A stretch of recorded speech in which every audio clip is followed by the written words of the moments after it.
Hello everyone, welcome to my channel. তো আজকে আমার খুব পছন্দের একটা রেসিপি তোমাদের সাথে শেয়ার করব। আর এটা শুধু আমার কেন, আমার ঘরে সবাই মোটামুটি খেতে ভালোবাসে। আর এই ফুলগুলো দেখে তোমরা বুঝতেই পারছো এগুলো কি ফুল। তো চলো বানিয়ে ফেলি মুচমুচে কুমড়ো ফুলের বড়া। আর এই কুমড়ো ফুলের বড়া খেতে জাস্ট দারুণ লাগে। আর এই বড়া বানানোর জন্য প্রথমেই কিন্তু আমাদের ফুলগুলোকে খুব সুন্দর করে ছাড়িয়ে নিতে হবে। তাই জন্য প্রথমেই ফুলের এই ভেতরের অংশটা বাদ দিয়ে নিলাম, আর বৃন্তর চারপাশের অংশগুলোও ছাড়িয়ে নিলাম। এই ফুলগুলো ছাড়াবার সময় কিন্তু একটু সাবধানে ছাড়াতে হবে যাতে পাপড়িগুলো না ছিঁড়ে যায়।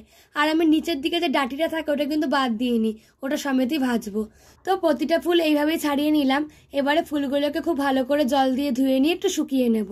এই ফুলগুলোর মধ্যে কিন্তু অনেক পিঁপড়ে থাকে, তাই ধোয়ার সময় অবশ্যই পিঁপড়েগুলো ভালো করে পরিষ্কার করে নিতে হবে। তো এবারে একটা চলো ব্যাটার বানিয়ে নিই। তাই জন্য একটা বাটির মধ্যে নিয়ে নিলাম পরিমাণ মতন বেসন। আমি এখানে 100 গ্রাম মতন বেসন নিয়েছি। এবারে এর মধ্যে দিয়ে দিচ্ছি 2 চামচ মতো চাল বাটা, সামান্য একটু কালো জিরে, হলুদ গুঁড়ো, লঙ্কা গুঁড়ো, জিরে গুঁড়ো, আর দিলাম স্বাদ মতো নুন, চিনি আর সামান্য একটু খাবার সোডা। এরপর আগে সমস্ত মশলাগুলোকে ভালো করে মিক্স করে নিলাম যাতে মশলাগুলো বেসনের সাথে ভালো করে মিশে যায়। তারপর অল্প অল্প করে জল দিয়ে একটা থিক ব্যাটার বানিয়ে নেব। আর অবশ্যই এই জলটা কিন্তু ফ্রিজের ঠান্ডা জল ব্যবহার করতে হবে, তাহলেই বড়াগুলো খুব মুচমুচে হবে। তো দেখো অল্প অল্প করে জল দিয়ে এরকম ঘনত্বে একটা ব্যাটার বানিয়ে নিলাম। ব্যাটারটা একটু ঘনই বানিয়েছি, তোমরা চাইলে এর থেকে আর একটু পাতলা করতে পারো। তো যাই হোক, এবারে এক একটা করে ফুল দিয়ে ওই ব্যাটারটার মধ্যে ভালো করে ডুবিয়ে নিয়ে গরম তেলে ভেজে নেব। তেলটা আমি আগেই কড়াইতে বসিয়ে দিয়েছি গরম হওয়ার জন্য। আর প্রথমে তেলটা আগে খুব ভালো করে গরম করে নিয়েছি, তারপর গ্যাসের ফ্লেমটা একদম লো করে দিয়ে এক একটা ফুল ছেড়ে এরকম লাল লাল করে ভেজে নিচ্ছি। দু পিঠে খুব সুন্দর করে লাল করে ভেজে নেব।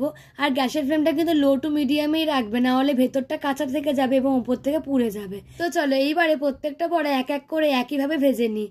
আর তোমরা কারা কারা এই বড়া খেতে ভালোবাসো আমাকে কিন্তু কমেন্টে জানাতে ভুলো না। যেমন আমি কুমড়ো খেতে কিন্তু একদমই পছন্দ করি না, কিন্তু কুমড়ো ফুলের বড়াটা আবার বেশ ভালো লাগে।